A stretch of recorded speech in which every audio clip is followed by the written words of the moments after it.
పితా పుత్ర పవిత్ర ఆత్మనామమున ఆమేన్. పరిశుద్ధ పరమదివ్య సప్రసాదమునకు సదాకాలము ఆరాధన స్తుతి స్తోత్రం కలుగునుగాక. పరిశుద్ధ పరమదివ్య సప్రసాదమునకు సదాకాలము ఆరాధన స్తుతి స్తోత్రం కలుగునుగాక. పరిశుద్ధ పరమదివ్య సప్రసాదమునకు సదాకాలము ఆరాధన స్తుతి స్తోత్రం కలుగునుగాక.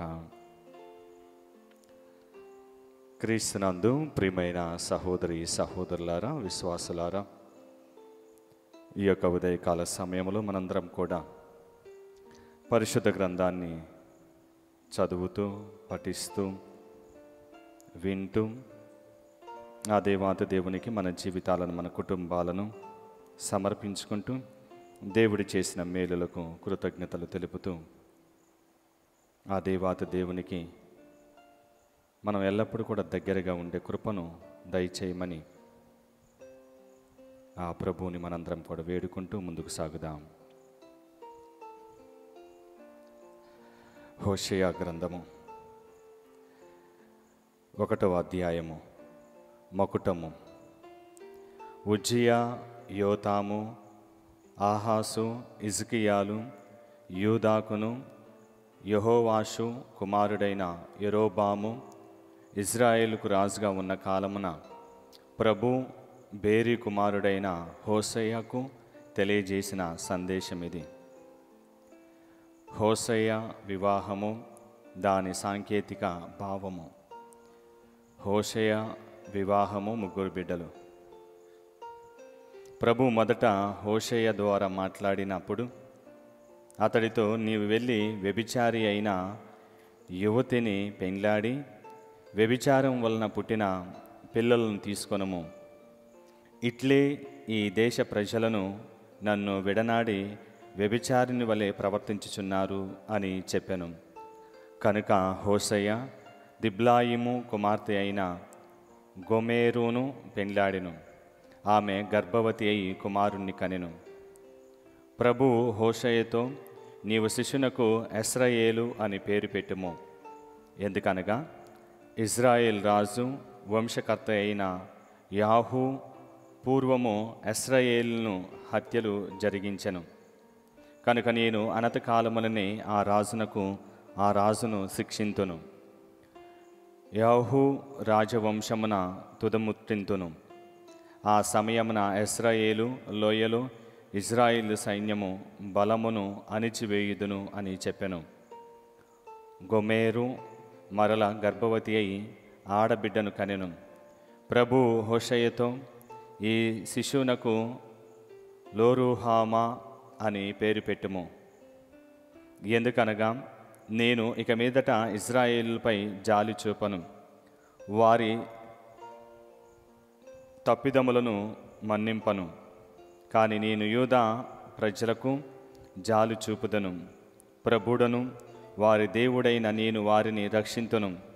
కానీ యుద్ధము ద్వారా, అనగా కత్తులు, విండ్లు, బాణములు, గుర్రములు, రౌతులు ద్వారా నేను వారిని రక్షింపను అని చెప్పెను. గోమెరు ఆ పాపకు పాలు మాన్పించిన పిదప మరల గర్భవతి అయి మగబిడ్డను కనెను. ప్రభువు హోషేయతో, నీవు ఈ శిశునకు లో ఆమ్మి అని పేరు పెట్టుము.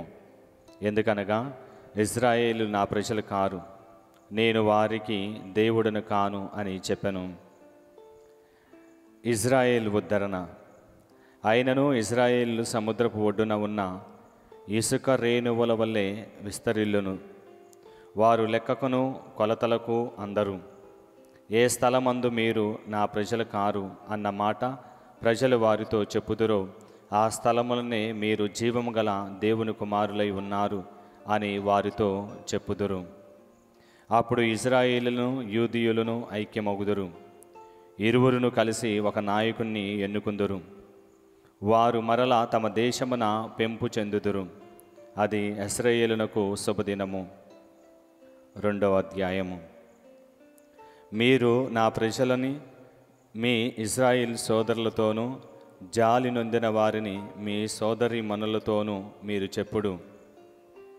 వ్యభిచారి అయిన గొమేరు, వ్యభిచారిని వంటి వారైన ఇజ్రాయేలు వారు, బిడ్డలారా, మీరు మీ తల్లిని బ్రతిమిలాడుడు.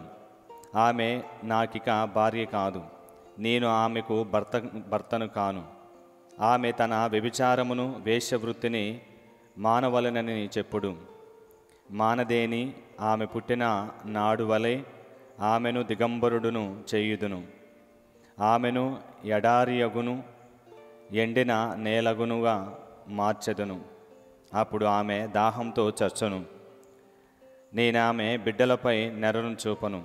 వారు వ్యభిచారిని సంతానము, వారి తల్లి వ్యభిచారినిగా ప్రవర్తించెను.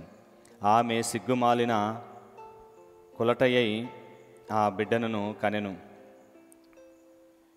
ఆమె సిగ్గుమాలిన కులటయ్యి ఆ బిడ్డలను కనెను. ఆమె నేను నా విటుల వద్దకు కేగెదను. వారు నాకు అన్నపాన్యములను, ఉన్ని, నార, ఒలీవ తైలము, ద్రాక్షాసారాయమును ఇచ్చెదరు అని పలికెను. కనుక నేను ఆమెను అడ్డముగా ముళ్ళ కంచె వేయుదును. ఆమె గమనములు నిరోధించుటకును గోడ కట్టెదును. ఆమె తన విటుల వెంటబడును గాని వారు ఆవిడకు దొరకరు. వారి కొరకు ఆమె గాలించును గాని వారావిడ కంటపడరు.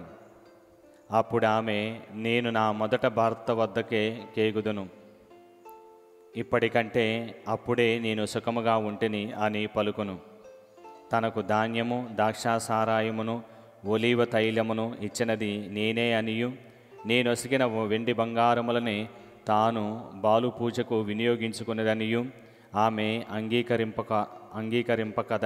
అంగీకరింపదు కదా.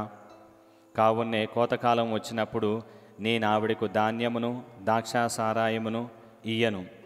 బట్టలు తయారు చేసుకున్నటకు ఆమెకిచ్చిన ఉన్నిని, నారను మరలా తీసుకొందును. ఆమె విటుల ఎదుటని ఆమెను దిగంబరును చేయుదును. నా భార్య నుండి ఆమెను ఎవరునూ కాపాడజాలరు. ఆమె ఉత్సవములను మానిపింతును. అమావాస్య నాడును, విశ్రాంతి దినములందును, సంవత్సరపు దినములందును ఆమె చేయు పండుగలను ఆపుదను. ఆవిడ నా విటులు నాకు కట్నముగా నిచ్చెరి అని చెప్పుకును ద్రాక్ష తోటలను, అంజూరపు తోటలను నాశనం చేయుదును. ఆ తోటలను బిల్లుగా మార్చెదను. వన్యమృగములు వానిని పాడు చేయును. నన్ను మర్చిపోయినందులకు, బాలుదేవతకు సాంబ్రాణి పొగ వేసినందులకు, నగలతో సింగారించుకొని బయలుదేరి విటుల వెంటబడినందులకు నేను ఆమెను శిక్షింతును. ఇది ప్రభువాక్కు. ప్రభువునకు తన ప్రజలపై గల ప్రేమ. నేనామెను మరల ఆకర్షించి ఎడారిలోనికి కొనిపోవుదును. అచ్చటనే ఆమెతో ప్రేమ సంభాషణములు నడుపుదును. ఆమె ద్రాక్ష తోటలను ఆమెకు మరలా ఇచ్చివేయుదును. కష్ట సమయమైన ఆ కోరు లోయను ఆమెకు మరలా ఆశాజనకమైన దానినిగా చేయుదును. తాను యువతిగా ఉన్నప్పుడెల్లా ఐగుప్తు నుండి తరలి వచ్చినప్పుడు వలె ఆ ఎడారిలో ఆమె నా పట్ల మరలా ప్రేమను చూపును. అంతటా ఆమె ఇక నేను తన బాలును అనిగాక నేను తన భర్తను అని చెప్పును. ఇది ప్రభువాక్కు. నేను ఆమెను బాలుదేవరా అన్న పదమును ఉచ్చరింపకుండునట్లుగా చేయుదును. ఇక బాలుదేవరా అన్న శబ్దమును ఆమె జ్ఞప్తికి ఉంచుకొనదు. ఆ కాలమున నేను వన్యమృగములతోనూ, ఆకాశ పక్షులతోనూ, ప్రాకిడి జంతువులతోనూ నిబంధనను చేసుకుందును. కనుక అవి నా ప్రజలను బాధింపచాలవు. నేను దేశం నుండి యుద్ధ సామాగ్రిని, కత్తులను, విండ్లను తొలగింతును. కావున నా ప్రజలు శాంతి భద్రతలతో జీవింతురు. ఇజ్రాయేలు, నేను నిన్ను నా భార్యగా చేసుకుందును. నీతితో, న్యాయముతో, కరుణతో, కృపతో నిన్ను కలకాలము నా దానిగా చేసుకుందును. నమ్మదగిన తనముతో నిన్ను నా భార్యగా చేసుకుందును. నేను ప్రభువుడని నీవు గ్రహింతువు. ఆ కాలమున నేను నా ప్రజలైన ఇజ్రాయేల్ మనవలను ఆలింతును. ఆకాశము నుండి నేల మీదికి వానలను పంపుదును. భూమి మీద ధాన్యము, ద్రాక్షలు, ఒలీవ పండ్లను నేను నా ప్రజలు తమ దేశమున వసించు పెంపు చెందినట్లుగా చేయుదును. జాలి నొందిన వారు అనుబడిన వారికి జాలిని చూపుదును. నా ప్రజలు కానివారు అనబడి వారితో మీరు నా ప్రజలు అని చెప్పుదును. వారు నీవు మా దేవుడవు అని బదులు పలుకుదురు. 3వ అధ్యాయము. హోషేయ వ్యభిచారి అయిన భార్యను స్వీకరించుట. ప్రభు నాతో, నీవు మరలా వెళ్ళి తన ప్రియునితో వ్యభిచరించు ఆ స్త్రీ పట్ల ప్రేమ చూపుము. ఇజ్రాయేలు అన్య దైవములను కొలుచుచు వారికి ఎండిన ద్రాక్ష పండ్లు మోదకములు అర్పించుగోరుచున్నారు. అయినను నేను వారిని ప్రేమించుట మానలేదు. అట్లే నీవును ఆమెను ప్రేమింపవలెను అని చెప్పెను.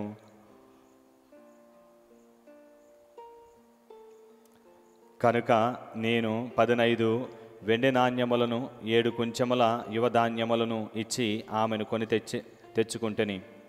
నేను ఆమెతో ఇట్లు చెప్పితిని, నీవు వేశ్యవృత్తిని వ్యభిచారమును మాని చాలా కాలం వరకు నా దానిగా ఉండవలెను.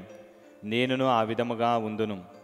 ఇట్లే ఇజ్రాయేలు చాలా కాలం వరకు రాజు కానీ నాయకుడు కానీ బలులు కానీ పవిత్ర స్మారక స్తంభము కానీ దైవ చిత్తము నెరుగు ఏఫోదును కానీ గృహదేవతలను కానీ లేకుండా జీవింపవలెను.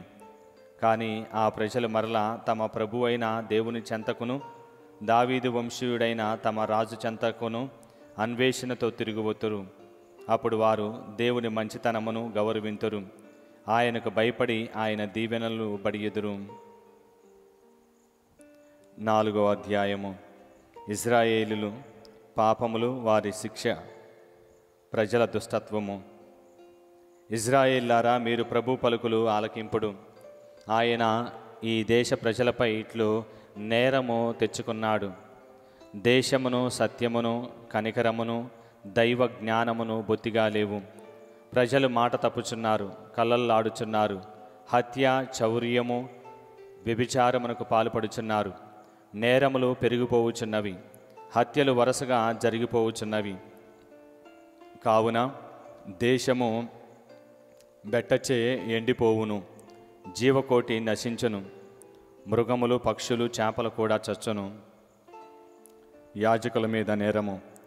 ప్రభు ఇట్లనుచున్నాడు, ప్రజలనెవరూ నిందింపనక్కరలేదు. యాజకులారా, నేను మీపై నేరం తెచ్చెదను. మీరు రేయింబవళ్ళు తప్పులు చేయుచున్నారు. ప్రవక్తలు కూడా మీకంటే నేమియు మెరుగు కాదు. నేను మీ తల్లి అయిన ఇజ్రాయేలు నాశనము చేయుదును. నా ప్రజలు దైవజ్ఞానము లేక చెడుచున్నారు. మీరు దైవజ్ఞానమును నీరసించినట్లే నేను మీ యాజకత్వమును నీరసింతును. మీరు నా ఉపదేశములను విస్మరించితిరిగాన నేను మీ తనయుల యాజకత్వమును విస్మరింతును. యాజకులారా, మీ సంఖ్య పెరిగే కొలది మీ పాపములు కూడా పెరుగుచున్నవి. కనుక నేను మీకు కీర్తిని బదులుగా అపకీర్తిని రప్పింతును.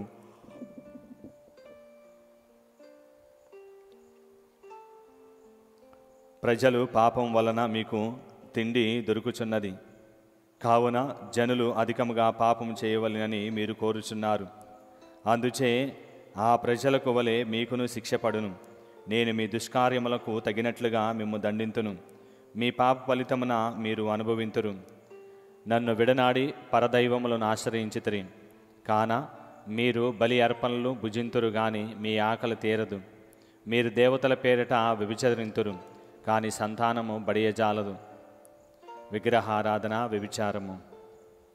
ప్రభు ఇట్లనుచున్నాడు, క్రొత్తది ప్రాతదైన మద్యము వలన నా ప్రజలకు మతిపోవున్నది.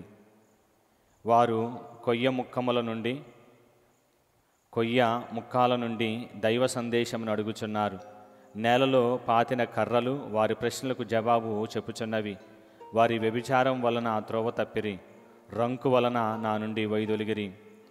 వారు పర్వతములపైన బలులు అర్పింతురు. కొండ మీది సింధూరముల చీనారుల మస్తిక వృక్షముల పసందైన నీడలో సాంబ్రాణి పొగ వేయుదురు. కావుననే మీ కుమార్తెలు వేషలగుచున్నారు, మీ గొడ్రాండ్లు పడుపు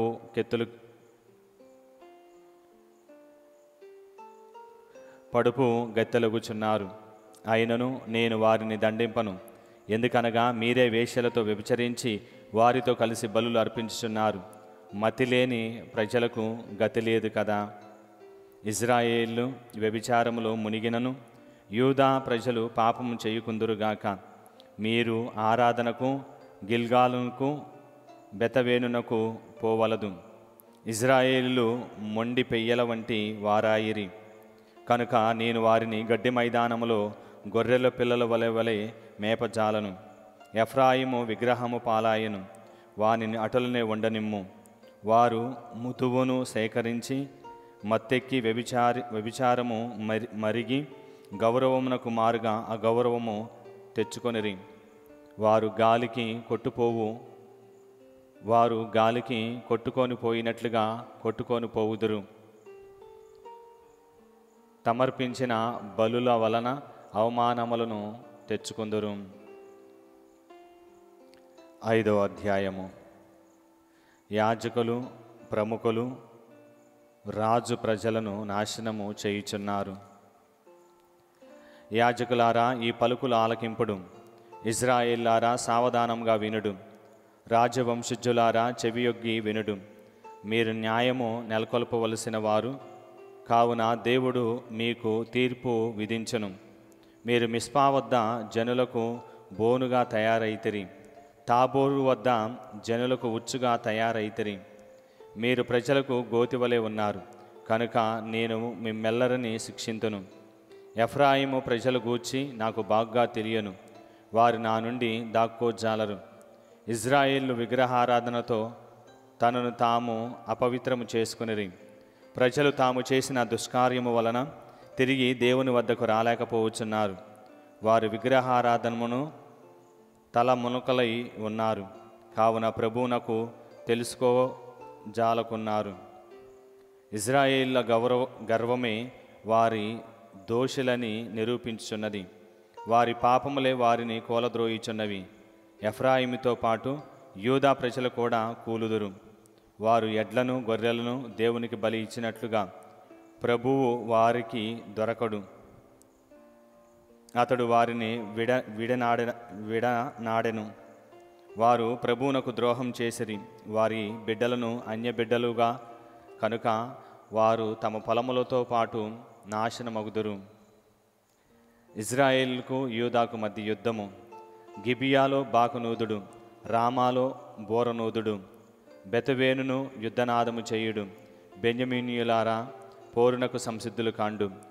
శిక్ష దినము వచ్చుచున్నది, ఎఫ్రాయిము చెడిపోవును. ఇజ్రాయేలును నీ నెరిగించు ఈ కార్యమును జరిగి తీరును. ప్రభు ఇట్లనుచున్నాడు, యూదా నాయకులు ఇజ్రాయేలుపై దండెత్తి వారి భూమిని ఆక్రమించుకొనిరి. కావున నా శిక్ష వారిపై వరదవలే పారును. ఎఫ్రాయిమీయులు సహాయము చెయ్యలేని వారి యొద్దకు సహాయం కొరకు పోయిరి గాని పీడనమునకు గురి ఆయిరి. న్యాయముగా తమకు చెందియున్న భూమిని కోల్పోయిరి. నేను ఎఫ్రాయిమునకు చెదపురుగు వంటి వాడగుదును. యూదా ప్రజకు కొరుకుడు పురుగు వంటి వాడగుదును. అన్యదేశముతో పొత్తు అనర్థదాయకము. ఎఫ్రాయిము తన జబ్బును తెలుసుకొనెను, యూదా తన గాయములను గమనించెను. ఎఫ్రాయిము అసిరియాకు పోయి ఆ దేశపు రాజైన యెరోబోను సహాయం అడిగెను. కానీ అతడు వారి వ్యాధిని నయం చేయలేకపోయెను, వారి గాయములను మాన్పలేకపోయెను. నేను సింహము వలె ఇజ్రాయేలు మీదకి దూకుదును, కొదమ సింహం వలె యూదా జనుల మీదకి లంకింతును. వారిని ముక్కలు ముక్కలుగా చీల్చి వెళ్ళిపోవుదును. నేను జనులను ఈడ్చుకొని పోవుదును, ఎవరునూ వారిని రక్షింపజాలరు. నా ప్రజలు తమ పాపములకు తగిన శ్రమలను అనుభవించి నన్ను వెతుకుకొనుచు వచ్చు వరకు నేను వారిని విడనాడి నా తావునకు వెళ్ళిపోవుదును. వారు తమ బాధలోనైనా నా కొరకు గాలించవచ్చును. ఈ రోజుతో హోషేయ గ్రంథము 5వ అధ్యాయము పూర్తవుతుంది. పిత పుత్ర పవిత్ర ఆత్మనామమున ఆమేన్.